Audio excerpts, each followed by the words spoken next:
Amen. Gloire à Dieu. Amen. Je vais demander au frère Patrick de prier le Seigneur. Amen. Béni soit Dieu. Je crois que la réunion est bénie. Gloire à Dieu. Je le sens dans mon cœur. Amen. Je sens qu'il y a une disposition. On sent qu'il y a une harmonie de Dieu, il y a quelque chose. Gloire à Dieu. Peut-être il y a des personnes dans ce lieu qui ont le poids du péché. Ça, c'est autre chose. Mais ici, ce soir, il y a la bénédiction. Amen. Amen. Et il y a la bénédiction pour toi qui es pécheur, privé de la gloire de Dieu. Il y a la bénédiction pour toi qui es malheureux, qui passe un problème, une difficulté, qui a peut-être un souci dans ta vie.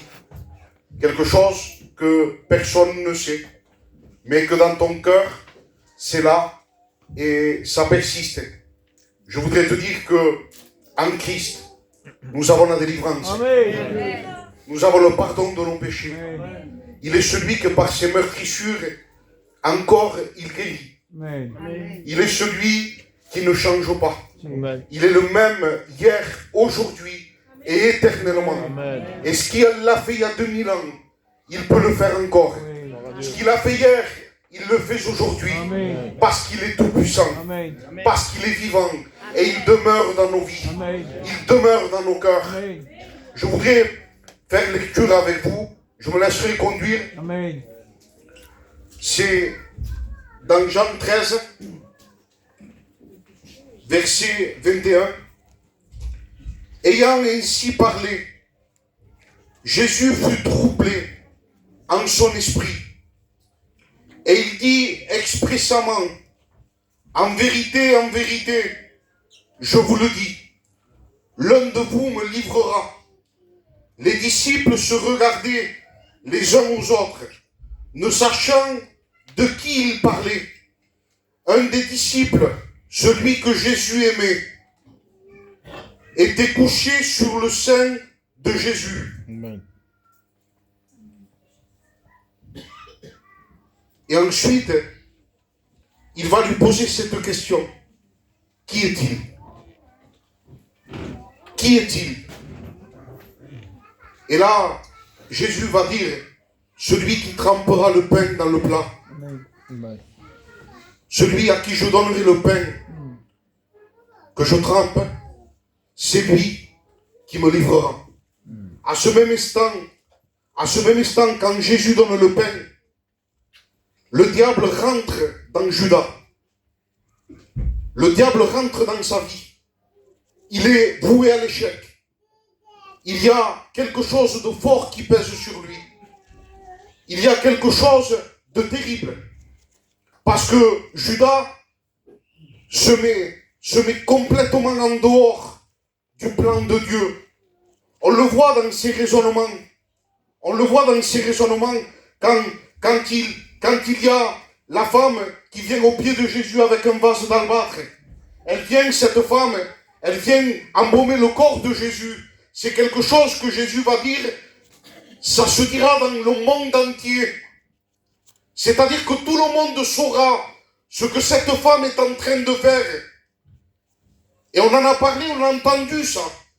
Et bien le raisonnement de Judas, c'était, nous aurions pu le vendre, le parfum, et en donner l'argent aux pauvres. Son raisonnement est toujours à côté.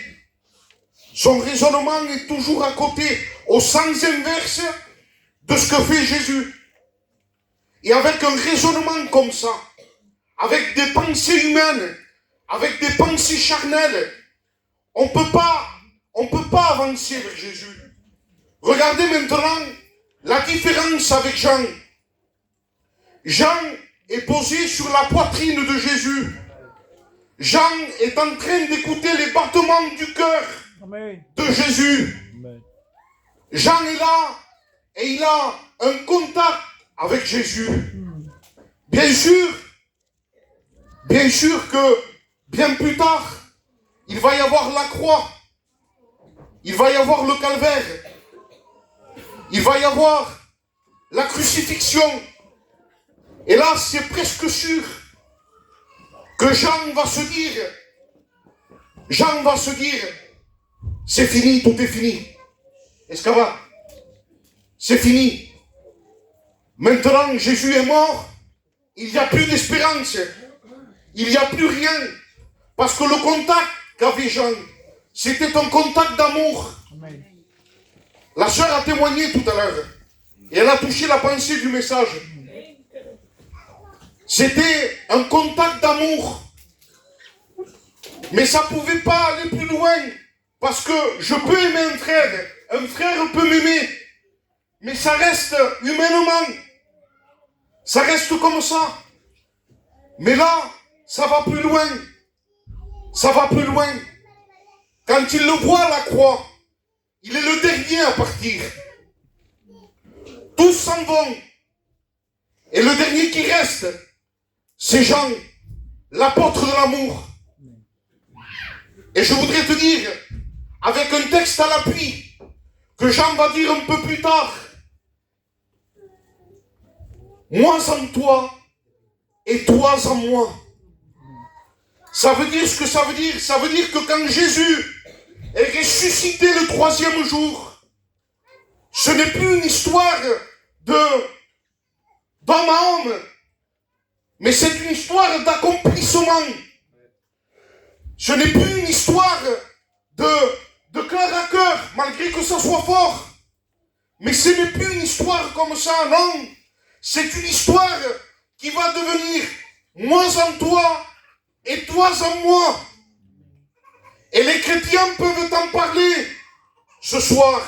S'ils viendraient tous là à témoigner, ils te diraient, nous vivons avec Jésus. Amen. Nous sommes avec lui. Alors là, ce qu'il se passe, c'est qu'automatiquement, le cœur que Jean entend débattre, ça devient le sentiment qu'il rentre dans sa vie.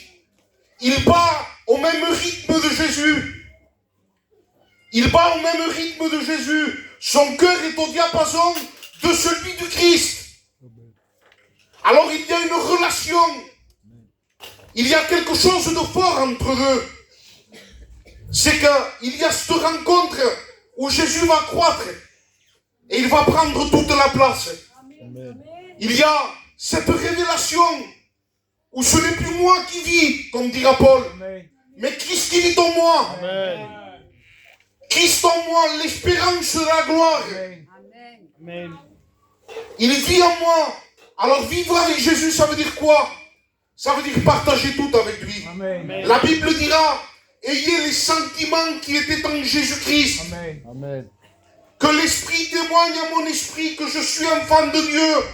Il y a une relation, il y a un contact, il y a quelque chose de fort. Ce n'est pas simplement venir à la réunion, le ressentir. Tu peux avoir un contact avec Jésus. Ce soir, tu peux ressentir la présence de Dieu. Amen. Mais pour autant, si ça ne rentre pas, il faut que ça rentre. Dieu.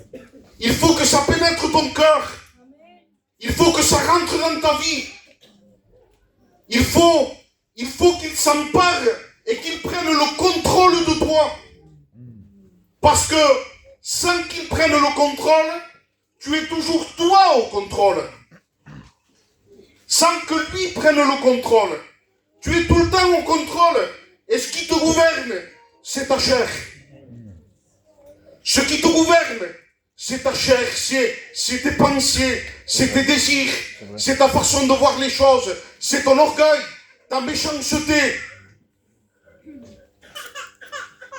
Je voudrais te dire que Jésus veut croître dans ta vie. Et il veut croître jusqu'à pleine stature. Amen. Il veut croître jusqu'à pleine stature. Que tes yeux soient ses yeux. Que tes mains soient ses mains. Amen. Avant de dire, de faire quelque chose, que ta bouche soit sa bouche. Je voudrais te dire que on ne vit pas une vie comme ça. Si on vit une vie avec Jésus, de loin. Et même si des fois Jésus s'approche, notre comportement, notre façon de voir les choses, le fait de fermer la porte, le cœur et la porte du cœur à Jésus, ça veut dire qu'il ne peut pas prendre le contrôle. Et il y a quelque chose de vraiment important. C'est que dans une vie chrétienne, si Jésus n'est pas au contrôle, tu vas te casser la figure. Amen. Si Jésus n'est pas au contrôle, tu vas te briser. C'est vrai. Tu vas tout droit au clash. Amen. Parce que tu ne vas pas supporter. C'est vrai. Il n'y a pas pire que de rentrer dans ce lieu, pas être converti et faire comme si on l'était. Eh, C'est un poids énorme. C'est un poids inutile en plus. Il faut le contact, il faut le toucher. Amen. Amen. Mais maintenant, il est ressuscité. Amen. Gloire à Dieu. Il est ressuscité. Alors, qu'est-ce que ça veut dire? Ça veut dire que quand Jean va au tombeau, quand il va au tombeau, il voit qu'il est ressuscité. Amen. Il voit qu'il est ressuscité. Ça veut dire, ce que ça veut dire, Christ est ressuscité, tout est accompli. Amen. L'accomplissement est là. Amen. Je vais vivre avec lui. Amen. Mon désir, le désir de Jean, l'amour de Jean, Amen.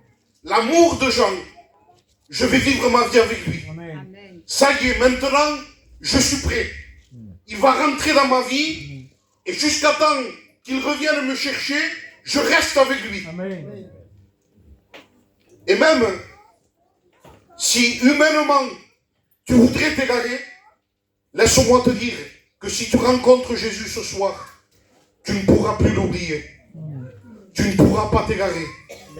Tu ne pourras pas le laisser de côté. Tu te sentiras tellement avide de le délaisser, de le mettre de côté, de lui dire, non Seigneur, là, tu n'as pas ta place. Tu te sentiras tellement mal. Tu te sentiras tellement mal que tu verras qu'il faut que tu lui laisses la place. Amen. Triste et malheureux. Triste et malheureux.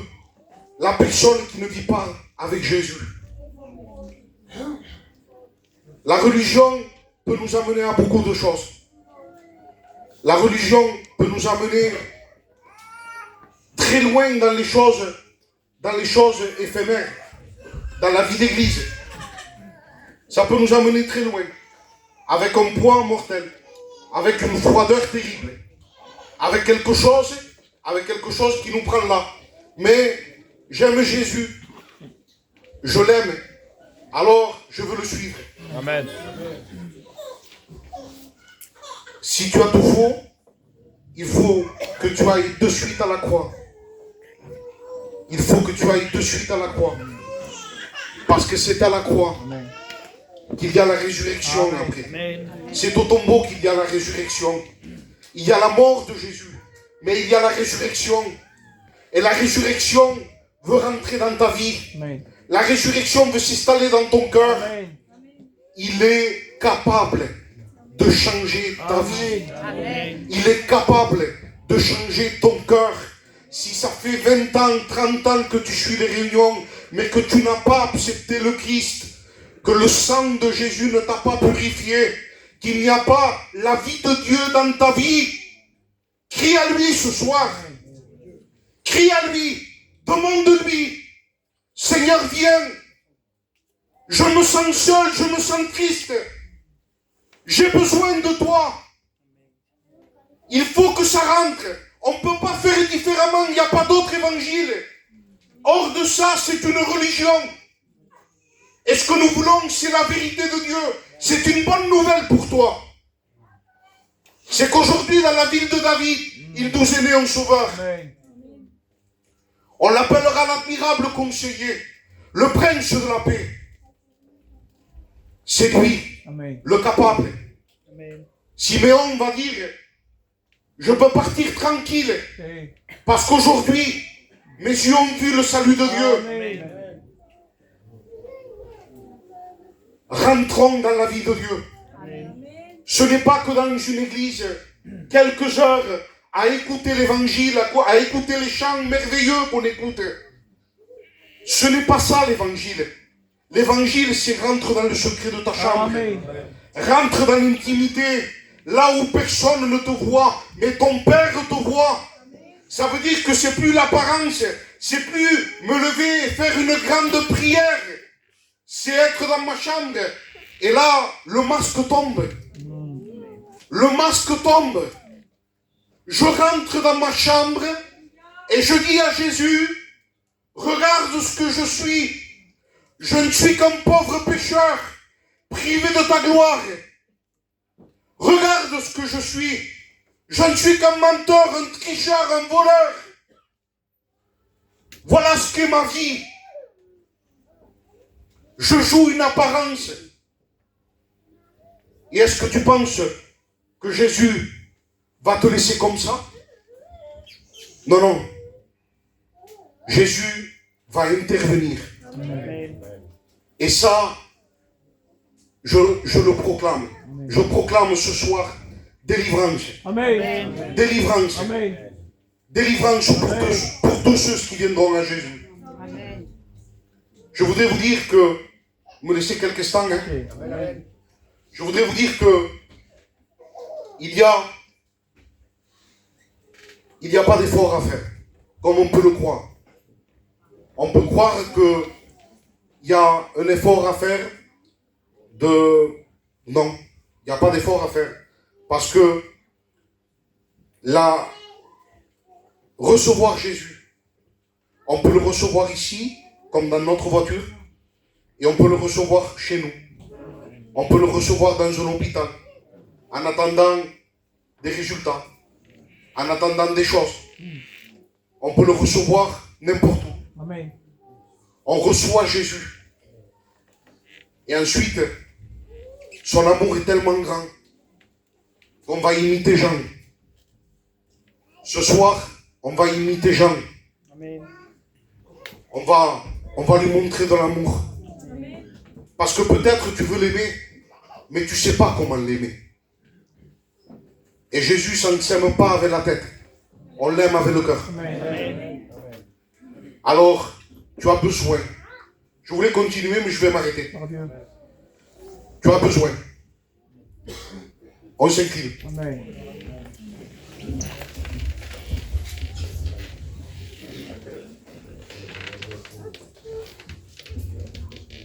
Béni soit Dieu. Non.